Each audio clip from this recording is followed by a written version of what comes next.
Good morning, everyone. What an exciting day for Minnesota women and women of Indigenous and immigrants. I'll just do a quick remarks, and then I see our panelists coming through. So um, I just want to say that it's really a historic day today to open this Indigenous and Immigrant and Women of Color's Voices panel discussion, because we believe the movement to achieve gender equity has to be included in all Minnesota women and young females.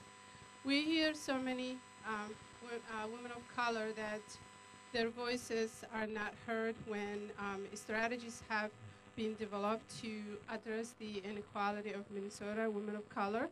We also hear that institutions don't run themselves, that placing the blame entities squarely doesn't work, because we know that policies that help leaders move into the system that also perpetuate some of the disparities that exist. But we also know that no one wants to admit that we have created a practice of institutional exclusion, and policies also perpetuate racial bias and unintentionally, and all the data demonstrates that. What we want to do here is that today it provides us an opportunity to really include all Minnesota women, especially Indigenous immigrants or women of color, to have fully participating in the creation of their future. I've realized that when we put this task, my voice is getting hoarse. Many of us say when we talk about inequality and everything that exists, what is going on, what does it comes to through dollars, and the conversation changes to money, and they say, well, what does women of color contribute to the economy? And if you look at the folders that you have, women of color, immigrants, and Indigenous of women, we really contribute to the economy of our state. And you can see that there are millions of dollars that we contribute that usually, and most of the time, doesn't really benefit us at all. So what we hope today is that the panelists will make clear ideas that women of immigrants, Indigenous women of color, have ideas, have solutions for their own issues, but also what they need is right to have to develop the solutions and participate fully.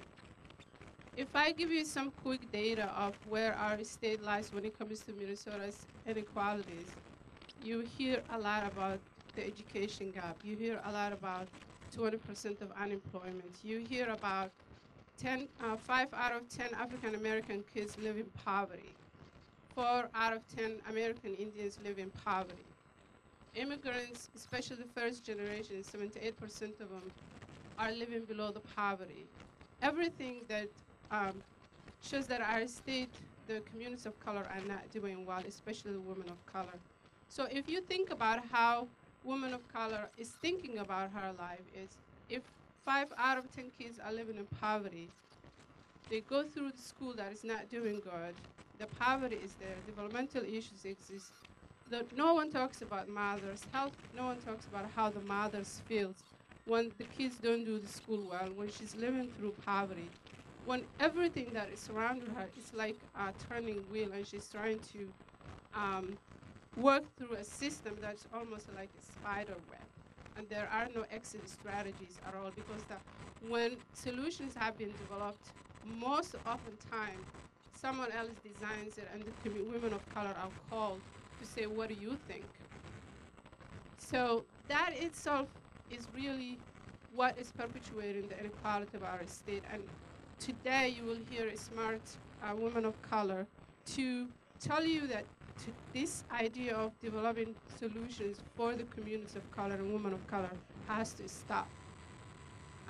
So it is an opportunity for us to move forward. People say, let's not dwell on what is not working. Let's look at what is working. 80% of Minnesotans are doing well. 20% or 17% of communities of color are not doing well. And most of the bottom of the barrel are women of color. So I urge you to listen to our panelists today and see what a wonderful ideas and solutions that the mainstream cannot find they have. And it's time to give space to women of color, indigenous, and women of immigrants. Thank you very much. I would like to introduce one of our two of our representatives, Senator Foung. I'm so sorry if I said that wrong. Please welcome, give your applause and hands.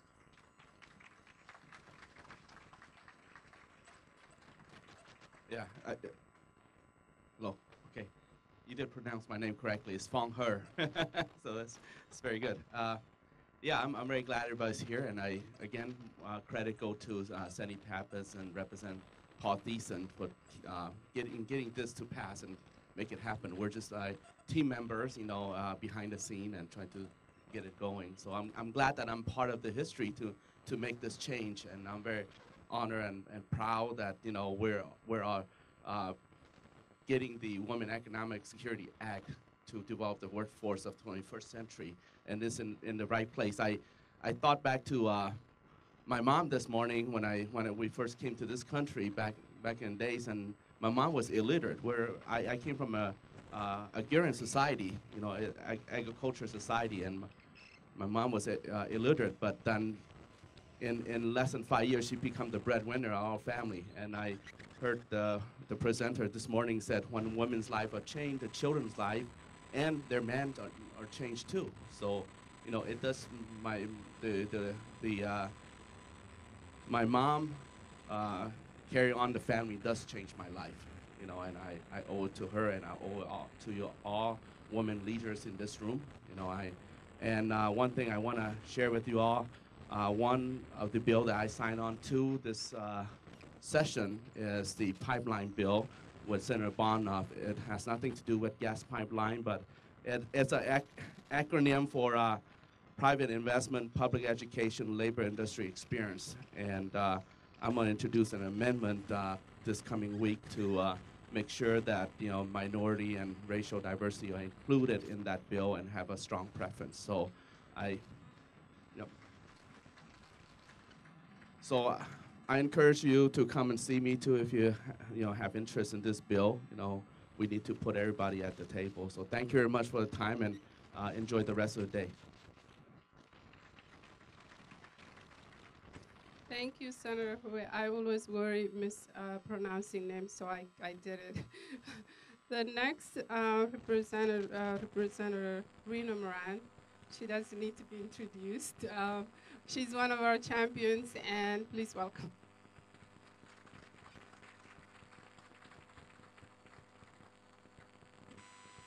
Good morning, everyone. It is really, really good to be here this morning, and great to be in the company of so many powerful women and a few good men. I have the honor of privilege of opening up this part of the summit with a group of awesome women of color. While the 2014 Women Economic Security Act we saw represented great progress for women and families in Minnesota, and there is still much work to be done. Public policy in workplaces can and must do a better job of supporting women, and more intently supporting women of color, who are essential contributors to their families, economic security, and the Minnesota economy. From wages and benefits to work-family balance to caring for children and family, Minnesota is a leader in providing workforce protection for women in Minnesota, but it's also a leader in disparities for communities of color within every system of our state. For people, there is much more to be done before our home states, in our home state, and across the nation. So, for instance, I carried the pay equity bill as part of the We Saw bill package, which is simply equal pay for equal work, right? And we know that women earn 80 cents to the dollar, with men earning $1, of course, right? But that fact is talking about white women, because Native American women, African American women, and Asian women all make 60 cents, 60 plus cents to the dollar, with Latino women making 57 cents to the dollar. And so I say to you, that is not fair, and it's not right, and it's not just. So we need to address this issue, and we need to address it now. So today we have a panel of women, women of color, who will share with you their aspirations, their goals, and their challenges. Today we will hear from a group of powerful young women who are leading the way for a better future and a stronger future that we hope will recognize and value their contribution to society, to their families, their community, and our state by allowing justice to prevail and to allow the economic security of women of color to be equal to that of not only white women, but white men. So I want to welcome and I want to thank you for your support, all of you here today, for your fight for all women to have justice in the war, and I am calling it still a war on economic security in the workforce. So I thank you all for being here, and have a great day. Thank you, Representative Moran. Can you hear me good with this? Okay, so I just can't hear myself, that's the thing. So without further ado, we will introduce our panel. And I just want to do a quick check for Emilia. Gonzalez? Oh, you are, sorry. Nevada. Okay, then we will carry forward. So we'll start with our first question, and I'll read the question for you in the case you don't have it in front of you. The first question is, well, I should introduce myself. I'm Kamillah McKnight, the president of the Black Women's Business Alliance. We'll start with the first question, which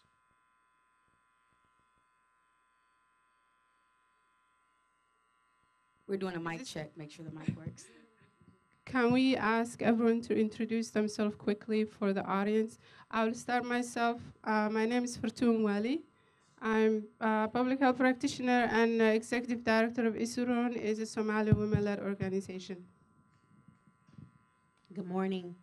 My name is Kamillah El-Amin, and I am a community organizer at Masjid An-Nur, which is a religious organization and community outreach program in North Minneapolis, as well as I am a longtime entrepreneur business owner. Hi, good morning, everyone. My name is Thao-Urabe, and I'm Senior Director at Asian Americans, Pacific Islanders in Philanthropy, and the founder of a gender equity global campaign called Building Our Future. Hi, I'll use this. Hi, my name is Farah. I am senior consultant with Global Law Consulting and Research Company. It's a company that I own. I also am a small business owner with about 10 employees in Minneapolis that provide services. Good morning. My name is Denise Butler. I'm currently the project coordinator for African Career Education and Resource, Inc. And I just joined my brother in a small business staffing agency as well. Good morning. My name is Emilia Gonzalez Avalos. I'm the executive director of Navigate Minnesota, and we're a nonprofit organization that develops leadership for students that face social, legal, or economic barriers. That is, we are born in part of the undocumented immigrant rights movement. I am undocumented myself, and I'm also a human rights commissioner for the city of Richfield. Thank you. Can we give them a round of applause? Welcome, ladies. I just want to do a quick housekeeping and recognize Julie Gartrell and Brianna Wilson, who are timekeepers. So these ladies here will let you know when you're getting close and then when your time's up. So we'll start with our first question, which is, tell us a little bit about your community and the strengths of the women in your community.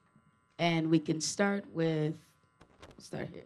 Oh, like I said, I'm undocumented, and I happen to also be a Latina from Mexico City. I was born in Mexico City, and I migrated to Minnesota in the late 90s.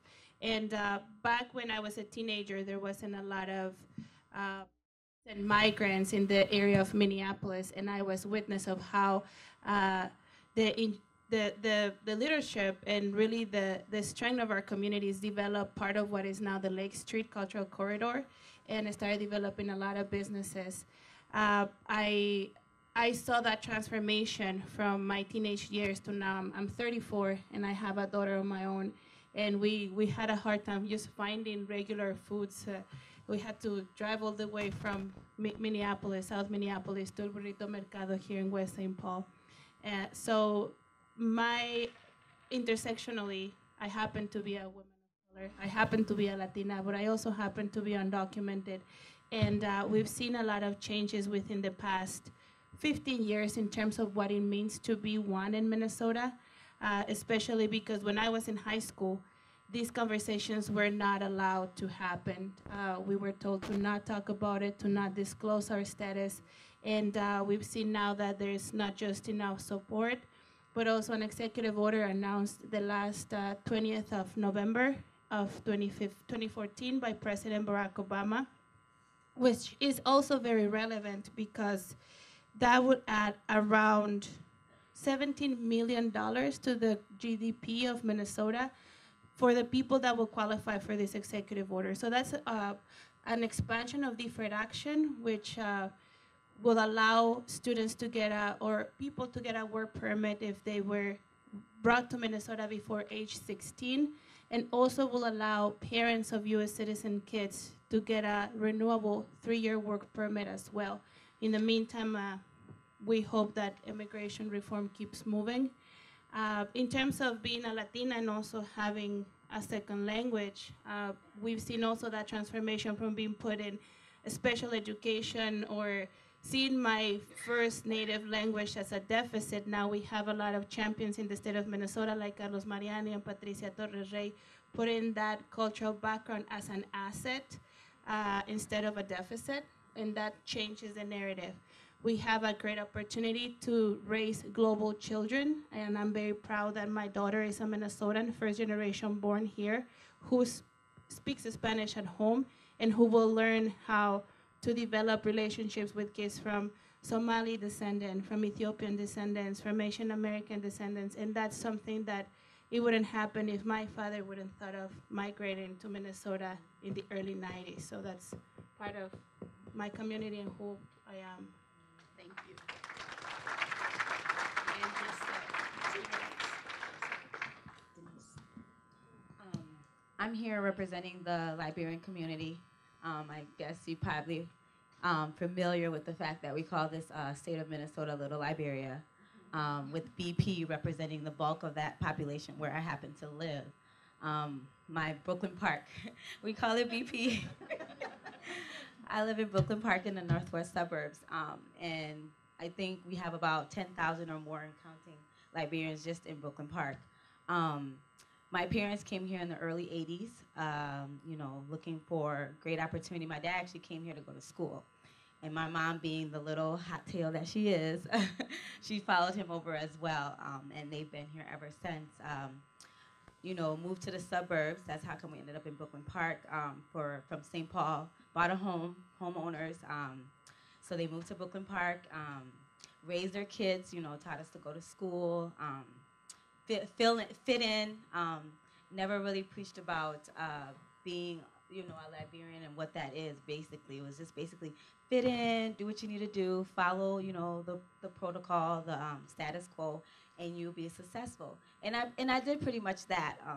Now myself a homeowner, and a head of the household, I find that it's not just about fitting in. It's not just about following the status quo, because at the end of the day, we are not all given the same opportunities. Being a woman, being a woman, being an African American woman, being a Liberian woman, it has a lot of setbacks. As far as, I went to school, I got the same degree as many of my other female peers, but I find myself yet able to make that income bracket to actually afford to take care of my family, taking care of me, brothers and sisters, different various generations, because from the culture I come from, that's what you do. Even up to this November, having to take care of an elderly father-in-law, So it's been a lot of weight put on my household with not being able to exercise the amount of money that I'm supposed to be making, given the amount of education and experience that I have. So, I really champion this opportunity to be here, to share some of these information, and then also for something like this to be a subject, having women have equal opportunity to be able to make the same amount of money that we make. In the Liberian community, per se, we add at least $22 million to this Minnesota economy. That's just from the Liberian community.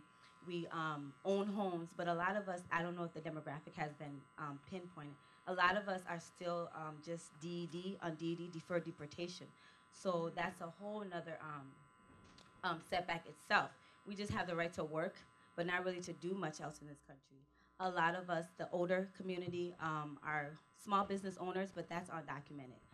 The statistics are not there because, they're not giving the opportunity to open, establish real businesses. They're doing it out of their homes. They're doing it out of office buildings. So a lot of the money that we could generate to this economy is being undocumented because we're not giving the right opportunities to become official business owners. And a lot of the women in my community are the head of the household. They are taking the brunt of the responsibility, taking care of the homes, caring for families here and in Liberia as well. So those are just some of the dynamics that are going on. Hold on. Hi, my name is Farhiya. I've been in the United States for almost 23 years now. 2 or 3 minutes is really such little time to talk about the huge issues that we need to address today.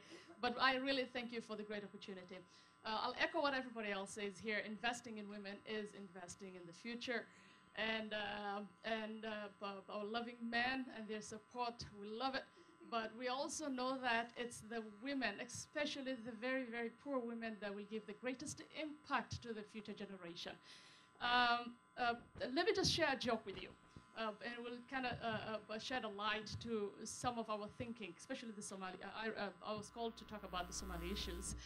When I came to the United States in the early 90s, it took me a while to understand that when they talk about colored women, they're actually talking about me.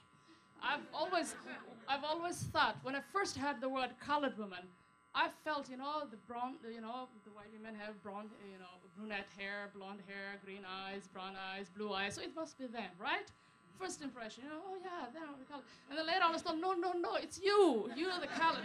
So this is just to shed some light to how there is a change, a total different dynamics in this country, coming from a homogeneous society with the same race, the same culture, the same religion. When you're there, you don't think the way America forces you to think. So obviously, when the Somalis came here, they encountered changes, some cultural misunderstandings, some religion challenges with Muslims and Americans, not predominantly Muslims. There's race issues and struggles going on. And even in the midst of all that challenges, I am so proud to say, if you go to South Minneapolis, you will see a lot of business women who have open storefront businesses that are really trying to bring in some income to their families. Now, if you look at the resilience, where did this resilience come in? You have to think of this population. You can't think of Somali women as a homogeneous population, because when you look at the 40s, the 50s, and the 60 years old, they have a different outlook of life. They have different experiences and different levels of self-esteem and confidence, and they're really, the issues that we're talking about here are not in their forefront because they're not in the formal working community. So the other women that in the Somali community that I worry a lot about are the young ones who migrated 20 years into this country at the age of 6 or 7 years old, who are in their 20s, early 30s, who have just finished college and they're into workforce, and they are really, really struggling, including me. When you have your mother living with you, away from you, she calls you and she says, I have a doctor's appointment. I want you to take me there because this is very important. How many times will an employer allow you that? So those are some of the struggles, and I'm seeing the red lights asking me to stop, but I'm mad and I have to talk a little bit about these issues. Hi.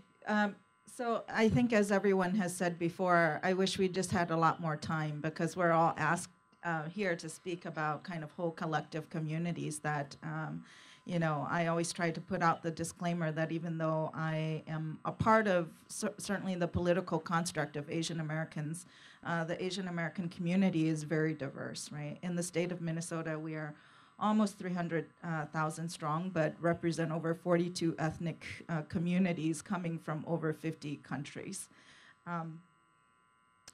So I'm not trying to represent all of that. I want to give you a demographic profile just so you have a sense of the vast diversity of the community that has now been lumped together as a way for us to more easily count people in this country. But then also what that does is that aggregate population gets used to determine how the community is served. And I think that's what we are all talking about in terms of where some of the challenges are for the community. In Minnesota, the Asian American population has increased 53%, and this is at a much higher rate than the national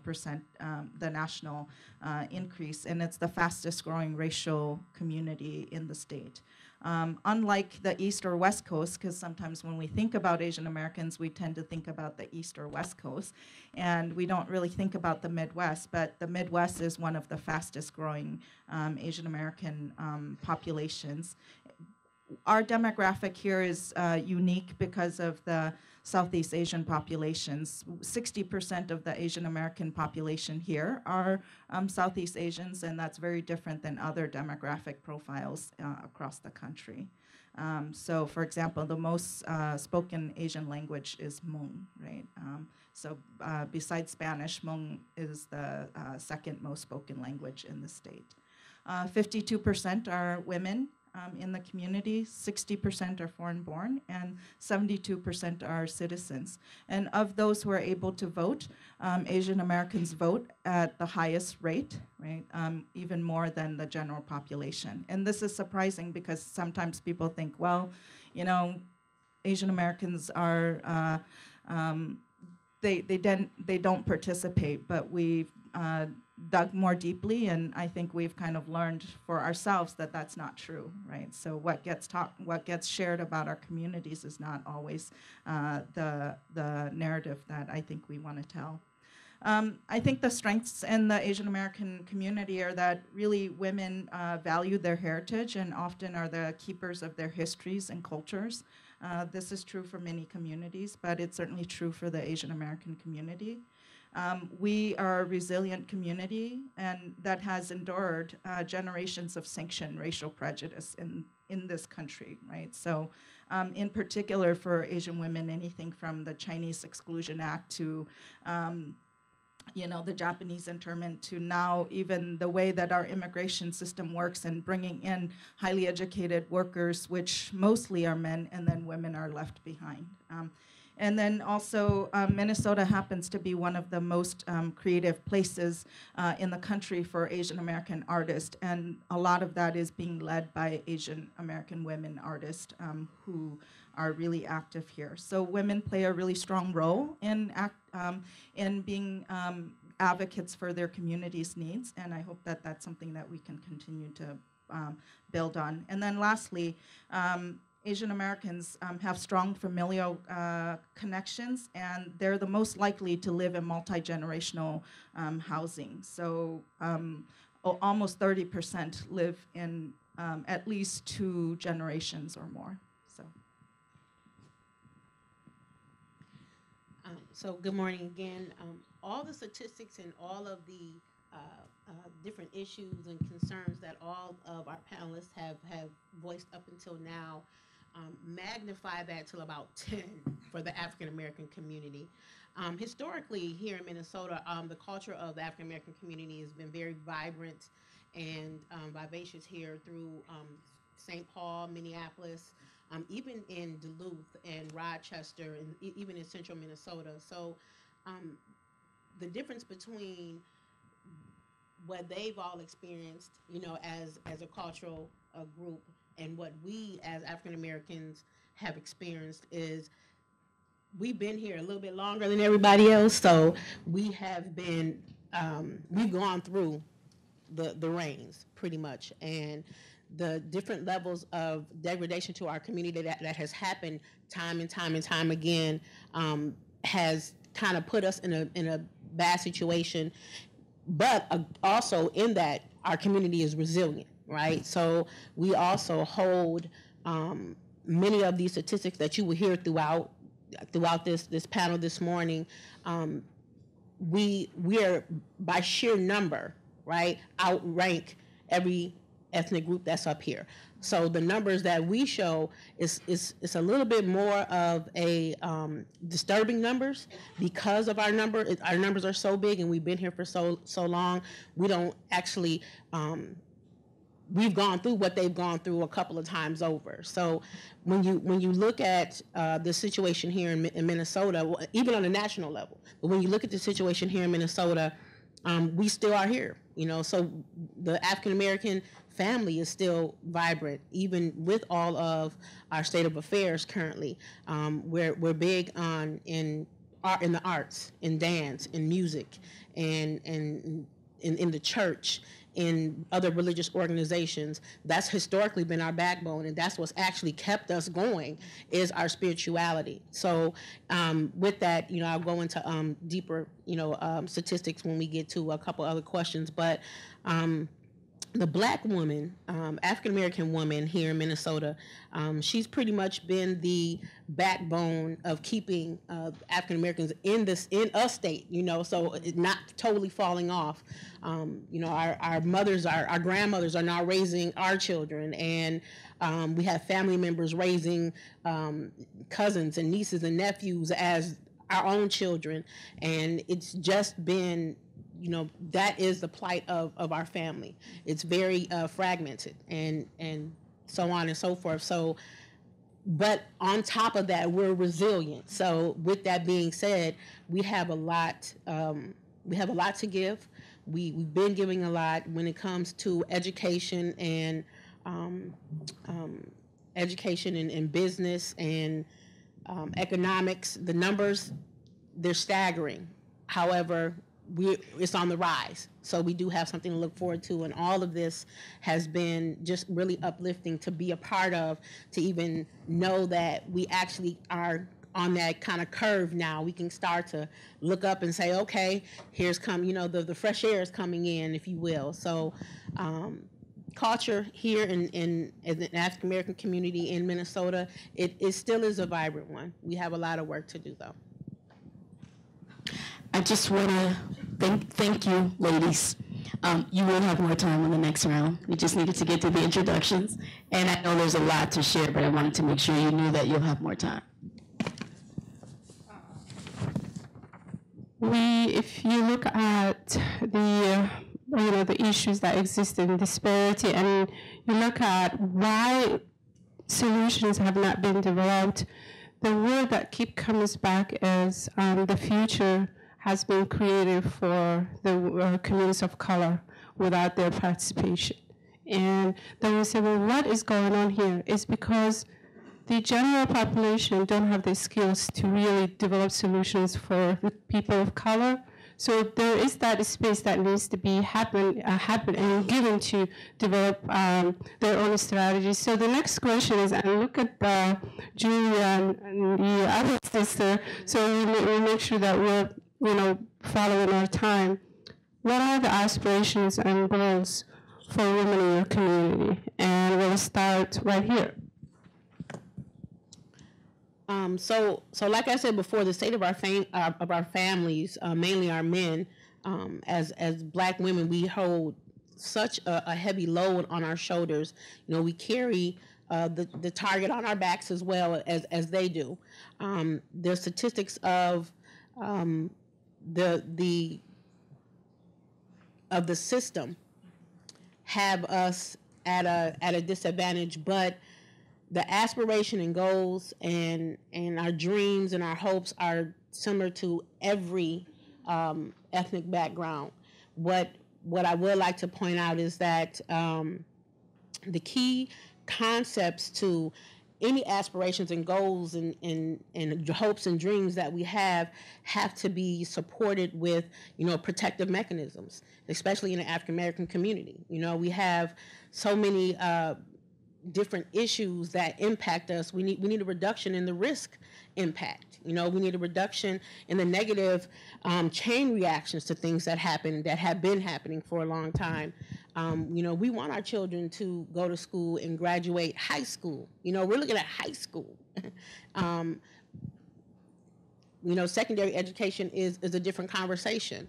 And when we're looking at us, going out to go to work, we want livable wage jobs. Those are dreams and hopes. Those should be, innate rights that we should be able to have. We shouldn't have to hope and dream for that. We should be able to get that, Also, establishment and maintenance of self-esteem and self-efficacy, that is huge in our community. We've kind of been knocked down so many times. It's like dragging a dead dog, basically. It's a lot. It really is a lot. Our young women when I was looking at the statistics, it was hurting me to look at it. They are the highest number of the rising number of young women in the juvenile system, right? Is peaking with the men. Like that's crazy. I couldn't believe that. So although as African American women are nationally, on a national level, are the most educated, are the highest paid, and this is only in our community, this is not across the board, are the breadwinners. 87% of African American families nationwide are breadwinners, and I think even here in Minnesota is close to like 79%. So those basic needs are what we hope and dream for.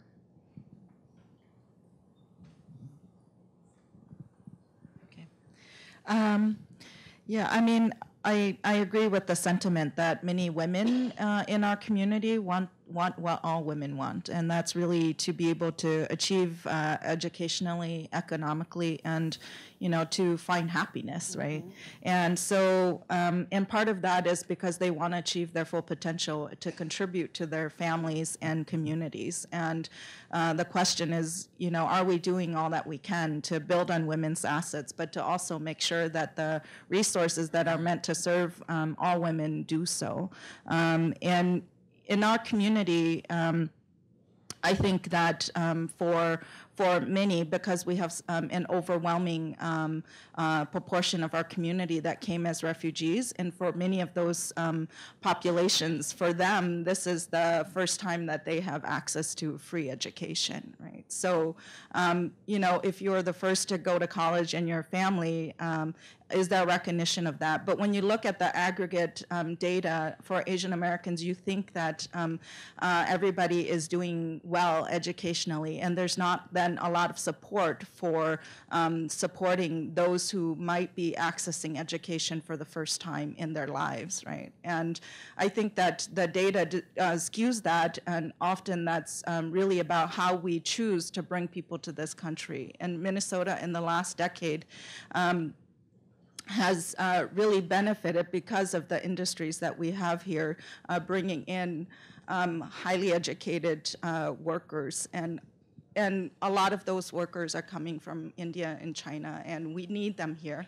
But what that does is, when we measure in the census, the community then is very educated. But I think if you disaggregate that and look at those who are foreign-born and U.S.-born, then you start to see that actually for Asian Americans, those are who, well, this is the first decade that we have more, in particular in the Southeast Asian community, children who are born in this country.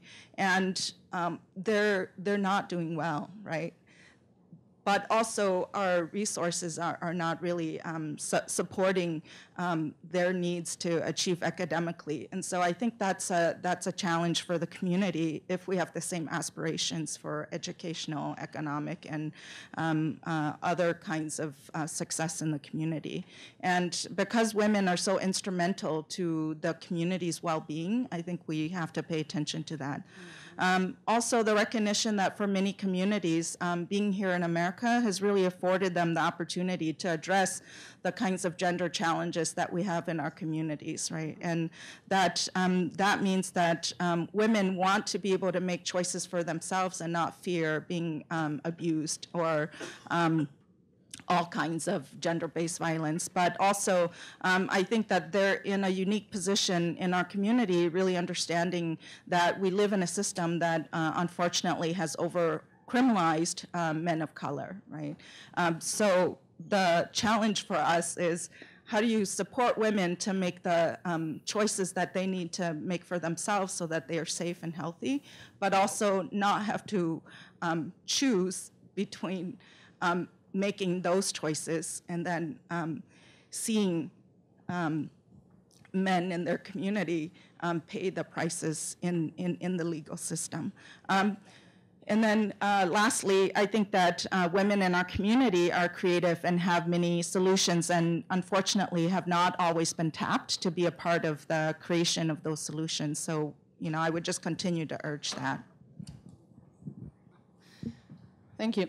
Let me first and foremost begin by saying, you know, I'm very cognizant of the fact that Somalis arrived 20 years ago, and when they did, they would not have been able to rise to the levels they have if it wasn't for the incredible struggle, the African American. They have paved the way for us, and we are very, very indebted to that, and I'd like to recognize that. The aspirations, you know, I will just echo what the other panelists say. Every mother wants her children to succeed in school. They want them to get well-paying jobs when they graduate. Everyone wants to have the American dream, the home with the picket fences. You know, so it's just unfortunate that we work in a system right now, and I realize the equity climate is on, and we're very grateful for that, but we have things stuck up: unemployment disparities, economic disparities, health disparities, education disparities. So a mother like me who has 3 children, when I wake up and I think about the school system, I have things to worry about that maybe a lot of mainstream Minnesotans don't, this is not main concern. So how do we overcome these challenges that we're experiencing? So when I think about the Somalis, coming in here 20 years ago, and the resilience that was built after years of a struggle and displacement has brought along a cultural protectiveness. And what worries me the most is the rate at which this cultural protectiveness is draining out.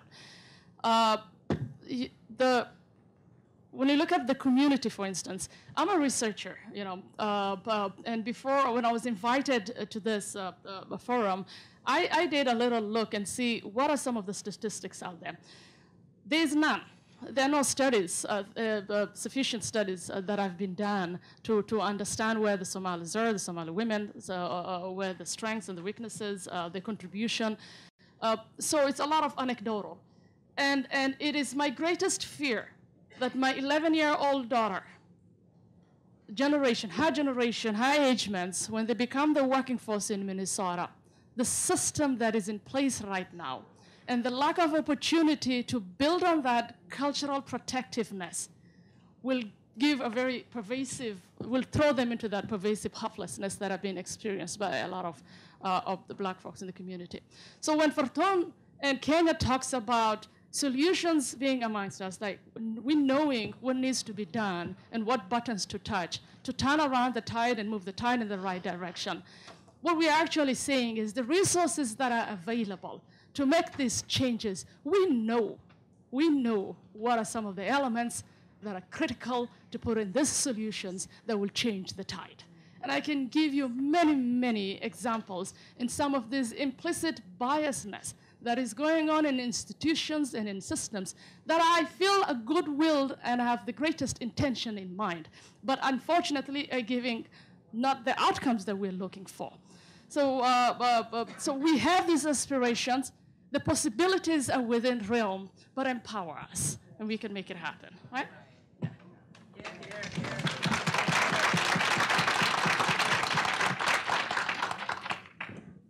Need I say more? You said so brilliantly.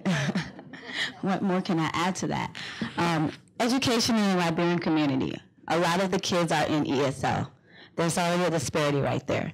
They're not getting the same formal education that they need to be able to leave school and have an impact in this community.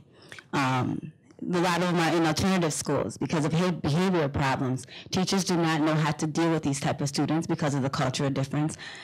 If you tell a Liberian they don't know how to speak English, they'll look at you like, because I have an accent and I speak colloquial does not mean English is my second language. So that right in itself right there needs to be addressed. We need to stop putting these kids in ESL. We need to stop putting them in alternative schools. We need to learn how to deal with the cultural differences. They start school at a younger age in Liberia. I started school at age 2. By age 2, I knew the presidents, I knew multiplication. But because of the cultural barriers here when you come to America, you're in school at 5 years old. So if I migrated here at age 3, I'm sitting down for another 2 years before I get into school. So, we have to address those disparities right there. As far as post-secondary school, that's not even an option when most of us are not graduating with the right amount of education that we need to even continue into college. So more and more, our Liberians are not going to school.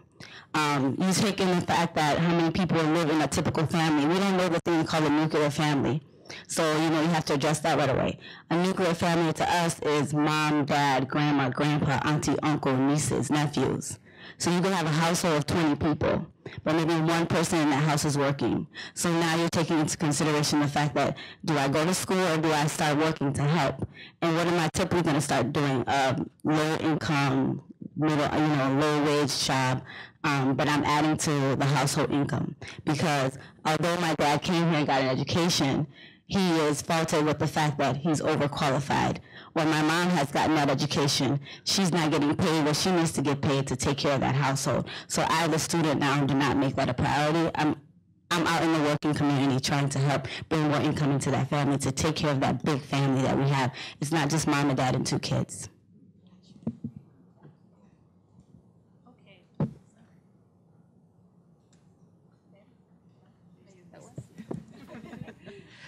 So, looking at some numbers, the most dense population within the Latino community are of little girls from ages 0 to 10. So when we talk about aspirations, my aspirations will be my daughter's reality. So it's not only powerful, but it's a big responsibility in the terms of what are we doing today that will impact them not only this leg session, but in the years. How we're gonna develop that path of really freedom, justice, and healing. Because at the end of the day, it's about freedom, justice, and healing. So being a really utopic dreamer that I am, when you tell me about aspirations, I start thinking about all these things and how they intersect and how we kind of work together and make things happen. And sustainability is a key issue.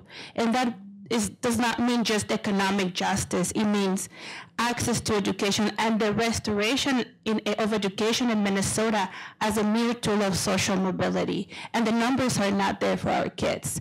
The racial disparities are not just on the surface. Within every high school, there's a racial wall between regular K through 12 and AP, IB, PSEO students. That's a reality that my kids will face if we don't do something today to change it. So we're not just about having the conversation. We need solutions as soon as possible. Safety. How women can become more safe within their own homes, how that's also perceived as having those interpersonal exchanges of violence, but really what it means is how we leave poverty, how we leave the tensions of poverty. That is safe. Reproductive justice. That's also another key issue for us. Our bodies, our decisions, and how we maintain those policies in place so that every single woman has the power to make decisions within their own bodies and their own families. About undocumented women, Latino women in Minnesota, looking at the national spectrum, 5.5 million undocumented folks will not qualify for neither executive orders. That leaves people even more into the shadows. Of those 5.5 million, about 30% are women, and they are aging women. In the state of Minnesota, or not just in the state of Minnesota, nationally, undocumented people cannot qualify for the Affordable Care Act. The solutions that we have in the state just, coming from the macro level to the micro level are solutions that we brought forward. The Minnesota Dream Act was passed in 2013. We're very proud of that, and we have a couple of champions here in the room, so thank you, Mrs. Pappas, for that. But we also need to talk more about the Pell penalty, the program penalty, how we can liberate more monies, because the average award is about $700 for an undocumented student. $700 does not pay for a science class or books. It's about that. So we need to do more work on that. It's definitely a great step in the right directions. Undocumented students can also pay in-state tuition. We were not able to do that since I can remember, I went to school with paying out-of-state tuition. So we're very happy that that's a different reality for the graduates of 2013 and 2014 and the ones that are coming back to school. Healthcare, like I said, Affordable Care Act is not accessible for undocumented migrants. How can we make sure that there's not just preventive care, but how we can create some kind of policy so that everybody who pitches in the tax pool can get some kind of health care. And also this legislature has been introduced again, the driver's license bill. Just having a driver's license and be able to go in your car without the threat of being stopped and incarcerated and maybe deported is a big, big concern, especially when you're a mom that wants to drive your kids around just to take them to school. You go grocery shopping, laundry, just basic things like that. So those are a few of the solutions that we've promoted. All right, great. Thank you, Deborah. Thank you, Isuroon. We would like to acknowledge Commissioner Kevin Lindsey, who is in the audience, on his role and participation of supporting Women's Economic Summit Act. We would like to invite you to come say a few words, Commissioner Lindsey, please. Can you help me with a round of applause, please?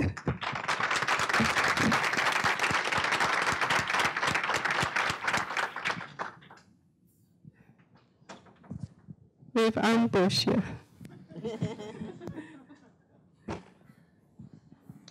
Well, first off, thank you very much for the opportunity to come and speak to you. I think what you're hearing is critically important to the state of Minnesota, and that is women vitally matter. And I think it needs to be stated clearly, unequivocally, and repeated often. And I think we had a great start with the Women's Economic Security Act. The past legislative session, I'm very excited to the ideas which are being presented here today. And I really look forward to working with the folks on the panel, with you in the audience, and the others that could not be here, but are very passionate around these respective issues. So thank you very much, and I look forward to working with you all. Thank you, Commissioner. Okay, we have a final few minutes to go through, and we are asking the final question. The final question I will start with Emilia. And the question is, can you give one or two quick solutions that needs to be started right now for your community? 1 to 2. Thank you. Well, I mentioned this legislative session, we have the driver's license bill already authored by Representative Hamilton and Bobby Champion. That's part of the solutions that we need. The release of the Pell penalty for the Minnesota Dream Act, solutions for the racial equity gaps that we have in the education system, K through 12. Big yay for all-day kindergarten. That's really, that's a good solution. Thank you very much for everybody that supported that. And also, I think that's, well, I can come up with many ideas, but transportation and transit, really, really instrumental. Keep supporting that. Thank you. Major impact in the schools right now for us would be to have to help with those cultural barriers, liaisons in the school that represent the community that we come from. So having various Liberian liaisons in the school will do wonders. Having access to funding, as far as capital for small businesses. Like I said, a lot of women are starting businesses out of their homes, having the access to that funding, having the access to the education and the assistance, and access to affordable daycare, as a lot of parents are working like 2 jobs apiece. I know in a typical Liberian couple, mom works double. That's what we call it, doubles, and that's a shift consisting from 6 a.m. in the morning till 2 p.m. and then another shift from 11 till 3 p.m. to 11 p.m. at night. So having affordable access to daycare and affordable daycare is huge for a typical Liberian family. I'll zip it through too. I was just debating whether I should share this story with you. Last month, as a small business owner, I've been harboring dreams of moving to the next level, moving away from startup and really growing this business. So I went to a banker last month, and walking in, sitting down with the banker, I was very confident during my drive and walk into this office.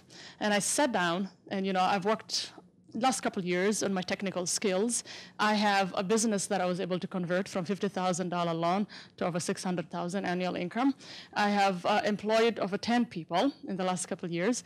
I was able to generate a system in place. But during that time when I leased the space, I spent almost $100 loan plus my own personal income, plus my 2 partners, in building up somebody else's property where we had to do the heating, ventilation, electrical, plumbing, and the right to bring it up to state levels. And that's one lesson that I have learned. And to move to the next level, that's not something I wanted to do in the next business endeavors that I had. So I go in this place, and the banker, I was thinking, okay, I have significantly increased my income. I have worked on my credit. I have worked on my technical skills and my competency. I have proven record that I can do it. So, I'm going through my check marks, and I'm thinking, yes, yes, yes. So I go in there, and he looks at me, and the first question he asks me is, what is your net worth? And I was not ready for that. That's the first question. I said, wait a minute. Ask me my education level. Ask me. It didn't matter. It didn't matter at all.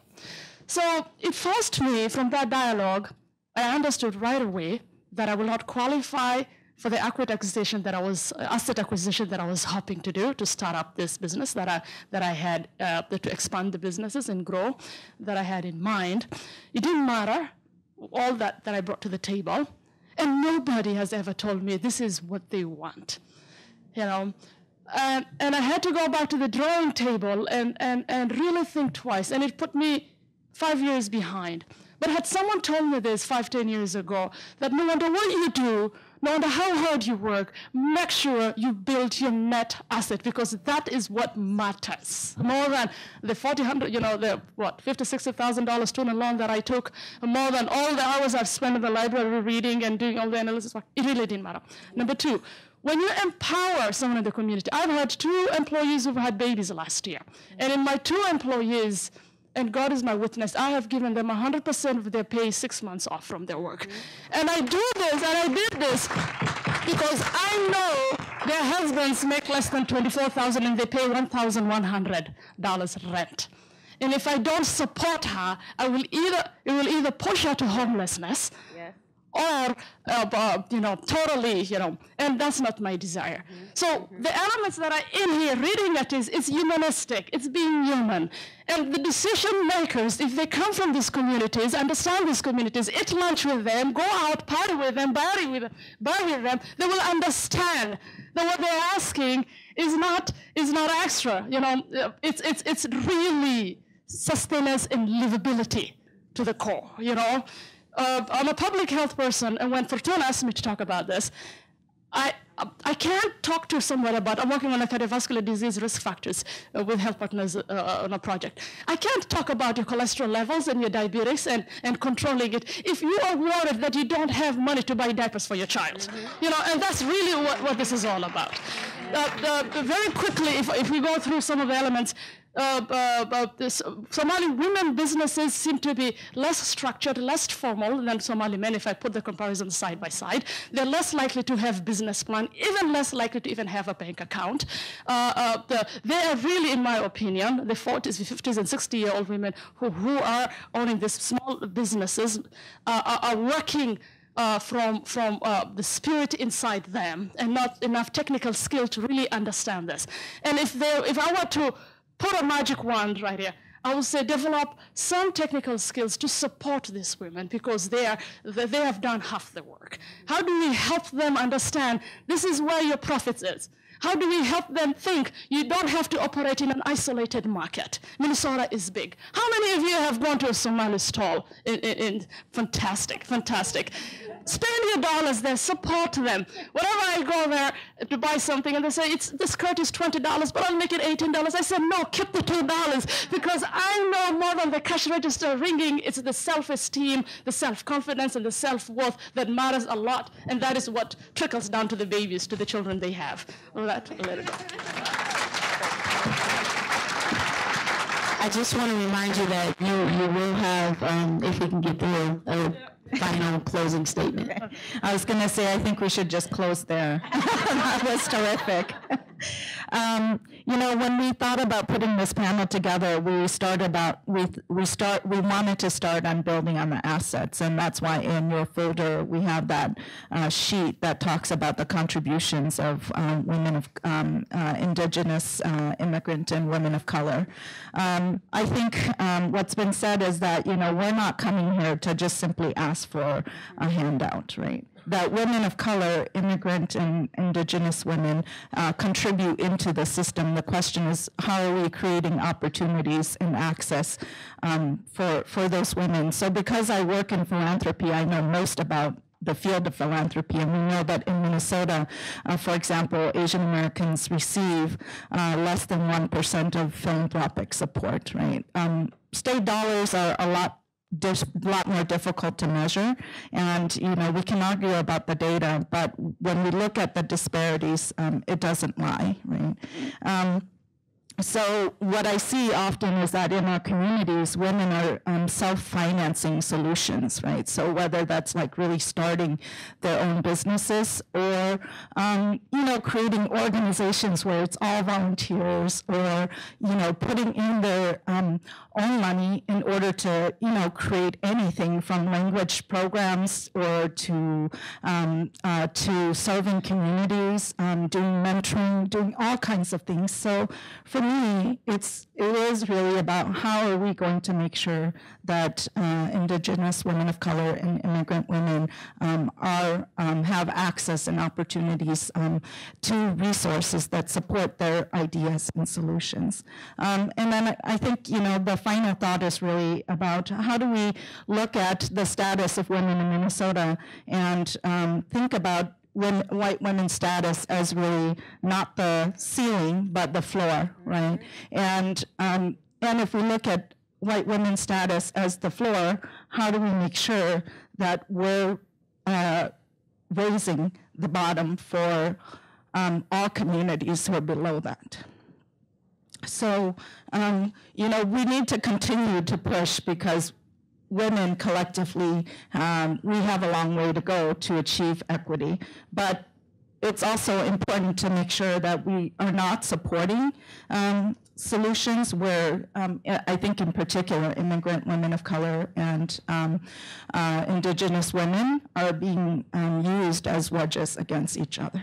So that's it. So, Farhiya, I have to say this to you that and to everyone in the room. A couple of years ago, I seen that gap. Your story resonates with me heavily. It resonated with me with my family's business as well as my business, and that is kind of pushed me to embark upon my business currently, which is helping businesses build business, structure their business correctly, right, and build business credit, like how the capitalist system is actually set up for us to, for everyone to actually to use it correctly. So that is what I do. I train small businesses how to structure their businesses, and I hear this story 100 times over. 100 times over, not just from small businesses, even medium-sized businesses that haven't. You said 1% of Asian women get philanthropy dollars. Well, African Americans get probably a 0.2% of that, you know. So it's I feel your pain, and what that is kind of what pushed me to go out to get the keys to the doors, and then begin to share it, and then begin to share that with everyone who I knew, basically. So let's talk. But outside of that, two things.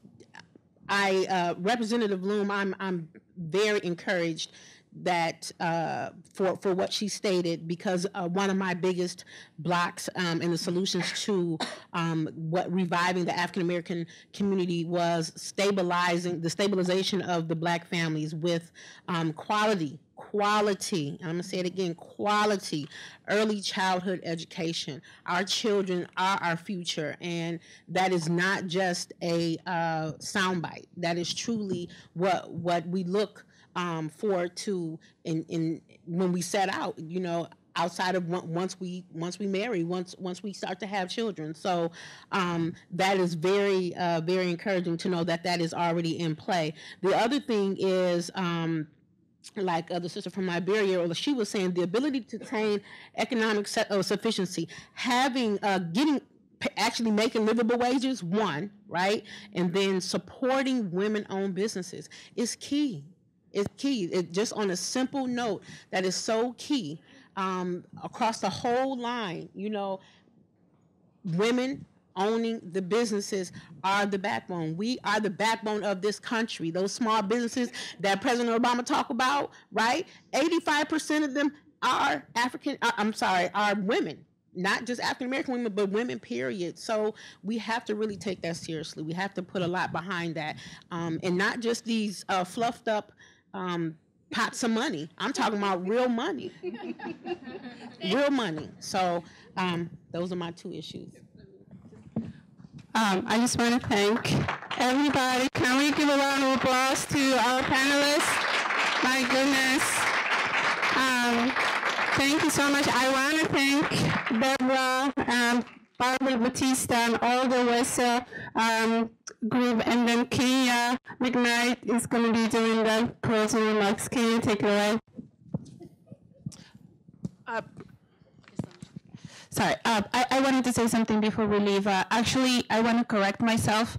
The amount of increasing the GDP in Minnesota from the executive order is going to be $1,700 million, increase in the GDP of Minnesota. That's a lot of women building power, economic power, and sustainability right there. So another thing is maintaining first language as an asset in the school system. And pipelines for democracy leadership. We need more women representing women, women of color representing women in general as well. So that's all I wanted to add at the end. I felt like I was having a hot potato with the microphone, so I apologize. Thank you. I do want to recognize Carla Smith over there, who's providing us with some wonderful entertainment. Complimentary of the Black Women's Business Alliance, and Miss Jessica White in the back there, who's doing the photography for us as well. Sarah, I'm sorry, Sarah. Jessica's at the top of my mind. So in closing, again, we want to thank the RISA team for giving us the space and opportunity to share some of our cultural perspectives, values, aspirations, and solutions with you from our own perspectives and interests. And while I realize the panel, we have so much to share that the 50 minutes allotted is not enough time, but I hope that it was a great appetizer for you to get some insight as to some of the things that we're thinking in our cultural realities. In essence, our strength is our unity as women in general, but specifically as women of color, who we are typically played against each other, or sometimes some of our communities are more interesting than others. And, you know, particularly I'll tell you the Native American, American Indian, and African American historical communities, of course, Native being much more historical, Native to America, often fall into that bracket where we do feel that because we do speak English and we've been here longer, that we have of less interest to Caucasian people. And in that, we feel that we're left behind in the barriers a lot. And if you look at the disparities across the country, you will find that those are the two cultural groups that they are deeply rooted with. And so it brings some light to our perspectives and realities. However, in that, we also recognize that our other newer communities who we love and respect and who brings more vitality to the whole community of color are also assets and also members of our economy here in Minnesota. In closing, I'll just say that what we're essentially saying is that we matter, we have value, we contribute to humanity, and part of our mission and goal is to break down the institutional racial structures that prevent us from being successful women in our pursuit for happiness in this country, liberty, and justice for our communities, for our futures. We will be, as you may know, by 2045. Currently, America, for the first time in its history, children of color are the majority of this country. And those numbers will continue to increase. In our metropolitan region, we will see more than 43% of the people of color in the metropolitan cities in Minnesota will be of color. And it is our duty and our job to create a structure by which all of our communities have access to equal opportunity in the state of Minnesota.